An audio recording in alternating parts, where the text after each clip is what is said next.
What's up? It's Quinn. Jadi sekarang kan lagi Paris Fashion Week ya, jadi banyak high fashion brand, designer yang lagi showcase collectionnya mereka di acara fashion show. Nah, pakaian-pakaian designer kan mahal ya, belum mampu beli.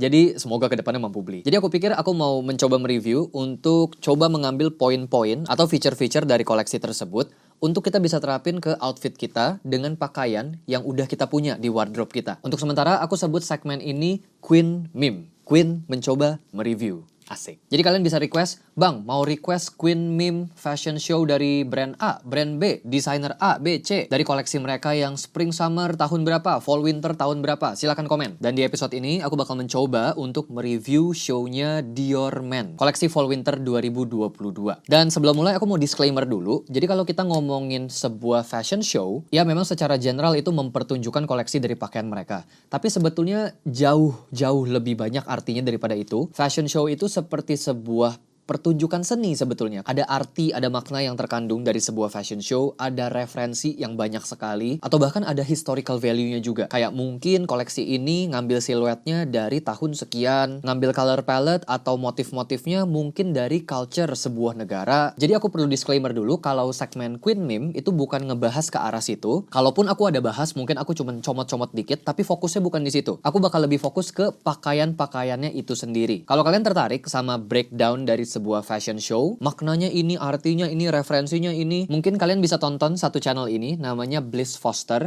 Dia itu nge-breakdown sebuah fashion show. Artinya, referensinya, dan lain-lain, lengkap. Dan framing video ini juga terinspirasi dari Bliss Foster. Jadi dia duduknya di samping frame, terus gambar-gambar yang ditampilin ada di sebelahnya. Bagus juga nih framing, jadi punya banyak space buat naruh gambar gitu. Jadi Mr. Bliss Foster, aku izin buat pakai format framingmu. Oke. Markimul. Jadi secara overall koleksinya ini very wearable ya. Warna-warnanya sangat aman. Warna hitam, warna abu muda, warna coklat muda. Gak ada warna-warna yang bold banget, yang nonjok. Semuanya warna kalem mostly. Kalaupun ada warna, warnanya biru muda. Warna yang masih cukup muda juga buat di pull off. Anyway, kalau kalian mau ngeliat gambar kayak gini, koleksi full dari sebuah acara fashion show, kalian bisa buka di Vogue.com ya. Jadi kalian tinggal ketik aja di Google, Vogue Runway, terus desainernya siapa. Misalnya Vogue Runway Dior, Vogue Runway Louis Vuitton, Vogue Runway Celine, dan seterusnya. Jadi overall koleksi ini sangat-sangat wearable ya, bagus banget. Ada permainan motif yang lumayan bold, leopard pattern, tapi warnanya juga menurut aku masih earthy ya, jadi nggak sulit untuk di pull off. Warnanya kayak coklat kekuningan gitu. Jadi poin pertama yang bisa kita ambil adalah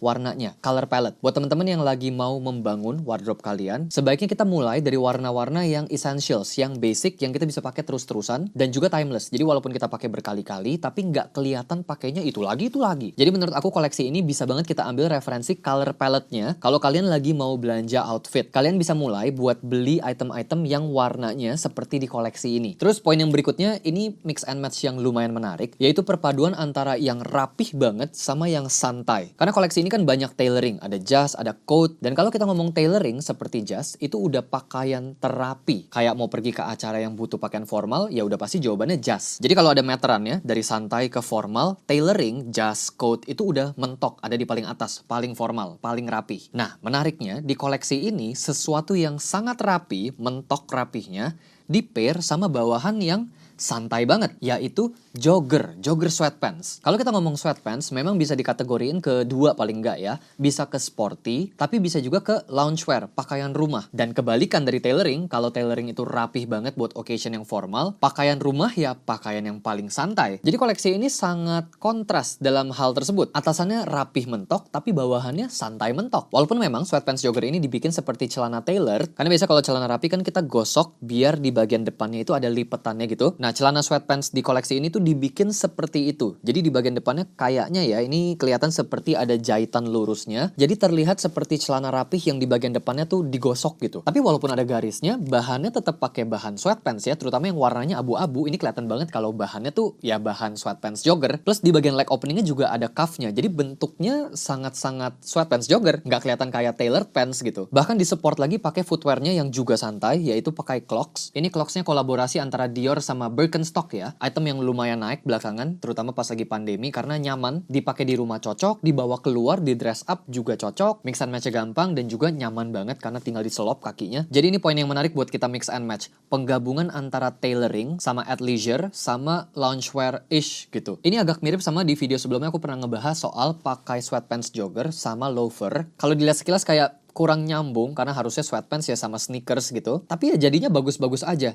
Dan koleksi ini kayak take it to the next level. Gabungin clog, sweatpants, sama tailoring, sama jas atau bahkan coat. Dan jadinya super duper bagus. Terus poin berikutnya adalah siluet. Jadi ada beberapa look walaupun nggak terlalu banyak yang atasannya agak ngefit ke badan, tapi bawahannya baggy. Dan kalau kita ngomongin tren siluet sekarang kan serba oversize ya. Atasan oversize, bawahan juga yang baggy, yang wide leg. Jadi ini satu siluet yang mungkin kita bisa coba untuk mulai explore. Karena walaupun sekarang lagi trennya oversize, tapi fashion itu kan muter-muter aja ya sebetulnya. Jadi sooner or later, pakaian-pakaian body fit tuh akan hadir kembali gitu di fashion scene. Dan ini salah satu look favorit aku dari koleksi ini, walaupun very simple, warnanya hitam. Oh, 4 malah hitam ya, topinya juga hitam. Tapi somehow looknya very stylish. Bahkan sampai jadi look pembuka. Ini look nomor 1 di koleksi ini. Simple, tanpa perlu layering, tapi siluetnya very stylish. Terus ngomong soal body fit, ini ada beberapa look kayak di sini yang pakai blazernya itu agak kecil, kayak kelihatan agak ngatung. Karena ada banyak look lain juga yang pakai blazer, tapi blazernya lebih roomy gitu. Nggak kelihatan sempit, nggak kelihatan kekecilan atau ngatung. Jadi nyambung dengan ngomongin siluet yang body fit, menurut aku jas kayak gini tuh juga ada charmnya tersendiri gitu. Karena aku juga suka banget sama jas-jasnya Thom Browne. Dan jasnya Dior ini tuh ngingetin sama jasa Thom Browne itu. Yang kayak agak ngatung, terus sempit. Kelihatan kayak anak kecil pakai jas gitu. Tapi ini versi di orang dewasanya. Ini juga satu jenis item yang aku pengen banget buat tambahin koleksinya di wardrobe aku. Cuman carinya susah banget. Kalau ke toko-toko baju cowok yang ada jas udah ready, biasanya ukuran yang paling kecilnya pun nggak akan sekecil ini gitu. Kalau carinya ke women section, ini cuttingnya tuh kelihatan banget kalau ini cutting jasnya cowok. Jadi nggak bakal dapet cutting ini kalau ke women section. Jadi antara harus tailor atau mungkin ke pakaian anak-anak kali ya, terus cari yang ukuran paling gede masih muat dipakai, jadi kayak begini mungkin. Poin berikutnya adalah layering atau agak-agak long line layering. Jadi buat aku pribadi kalau ngomong long line layering, biasanya tuh langsung kepikir pakaian yang street banget. Tapi di koleksi ini ada beberapa look yang layeringnya itu juga balapan. Jadi kayak long line layering tapi versi rapih. Contohnya kayak look ini, dia pakai 3 layer atasan. Pertama outerwear jaketnya, ini yang jatuhnya paling tinggi, terus ada dalemannya, harusnya kayak knit polo shirt gitu, itu yang ada di bawahnya. Terakhir kemejanya yang paling panjang, ada di bawahnya lagi. Jadi dari look ini kita bisa ngeliat kalau layering yang memanjang itu nggak hanya bisa diterapin ke streetwear, tapi juga ke pakaian yang rapi. Dan look ini sangat rapi, walaupun layering sampai 3 tumpuk, kemejanya panjang keluar, tapi overallnya masih tetap kelihatan rapi. Terus ngomong-ngomong soal rapi, dari look ini kita juga bisa ngeliat kalau pakaian rapi bisa dimasukin pattern yang sangat bold. Look ini walaupun atasan sama topinya motif leopard yang sangat-sangat loud, tapi overall looknya tetap kelihatan rapih gitu. Bahkan ini jadi pakaian rapih tapi yang ada fashion twistnya gitu. Fashion banget jadi looknya. Jadi ini juga jadi poin. Kalau kita lagi pakai pakaian rapi, kita bisa coba untuk masukin motif untuk bikin look rapih kita, jadi ada unsur look fashionnya. Terus poin berikutnya adalah eksplorasi item women's wear. Jadi dari satu look ini, sebetulnya ini mungkin bukan women's wear ya, karena ini ada di men's collection. Aku nggak tahu ini sebutnya apa ya, tapi kalau ngelihat ini langsung kebayangnya tuh kayak dress cewek gitu. Bayangin deh kalau ini bentuknya lebih panjang sampai ke area lutut gitu. Terus nggak tembus pandang, ada kainnya gitu, kain putih gitu misalnya. Ini kan langsung kayak dress gitu ya. Jadi walaupun item ini ada di men's collection, tapi aku anggap seperti item cewek, item women's wear. Cuman kalau kita ngelihat look ini secara overall keseluruhan, looknya nggak kelihatan kayak pakai barang cewek gitu. Jadinya malah glamor banget dan juga fashion twist. Karena biasanya kalau layering seperti ini, itemnya itu kemeja, terus di layer pakai vest atau pakai sweater atau pakai cardigan, terus baru pakai jas. Tapi di sini dia malah ganti item tengahnya pakai, nggak tahu sekali lagi namanya apa, yang kayak tank top dress yang banyak manik-maniknya gitu. Jadi dari satu look ini, poinnya aku rasa kita bisa coba untuk eksplorasi penggunaan item cewek, women's wear, ke mix and match kita yang pakai item-item cowok, item-item menswear. Sehingga item women's wear-nya itu tuh nggak lagi jadi kelihatan seperti item cewek, tapi menjadi bagian dari keseluruhan menswear look kita. Dan kalau pertanyaannya, kalau gitu kenapa pakai barang cewek? Pakai aja full barang cowok.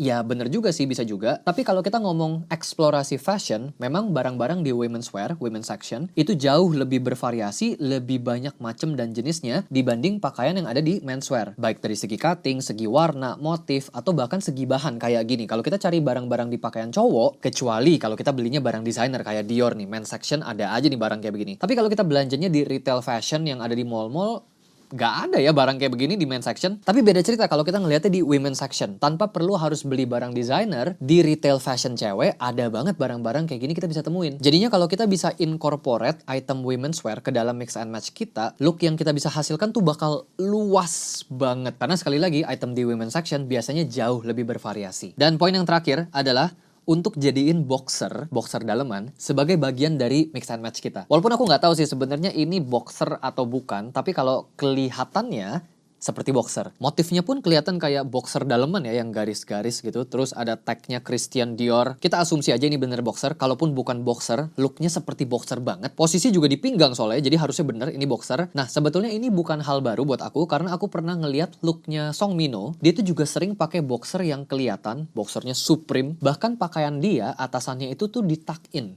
ke dalam boxer, bukan ke celana. Jadi sengaja mau ngasih unjuk boxernya, memang mau jadiin boxer sebagai part of the whole look. Nah, di koleksi Dior ini dibikin lebih ekstra, karena kalau si Song Minho looknya masih yang street look. Jadi kayak, oh ya udah, boxernya kelihatan kan looknya memang street look yang nyeleneh gitu. Tapi beda cerita sama looknya Dior, ini kan look yang rapih ya, ada look tailoringnya. Pakai blazer, dalamannya juga knit polo yang ada kerahnya. Jadi look rapih, tapi kok boxernya kelihatan? Bahkan dari satu look ini juga terlihat kalau dalaman polonya itu kayak di tuck in ke dalam boxernya. Jadi poin aku yang terakhir dari koleksi ini adalah kita bisa consider untuk jadiin boxer sebagai bagian dari whole look kita. Walaupun ini mesti pinter-pinter banget ya buat pilih dalaman boxernya tuh yang memang masuk ke whole look kita gitu. Karena kalau motifnya nggak masuk, warnanya nggak masuk ke whole look kita, jadinya malah jelek ya. Bukannya jadi fashion malah ditegor. Woi, kalau lu kelihatan tuh. So guys, itu dia Queen Mim. Queen mencoba mereview Dior Men Fall Winter 2022. Silahkan request di kolom komen kira-kira kalian mau Queen Mim apa lagi, desainer apa. Boleh dari koleksi yang baru, Paris Fashion Week 2022, atau dari yang tahun-tahun sebelumnya juga boleh. Hope you guys enjoy this video. Thank you so much buat teman-teman yang udah nonton. Udah like, share, dan juga subscribe. Nyalain juga notification bellnya biar kalian gak ketinggalan video-video terbaru. And I'll see you on the next Queen Mim.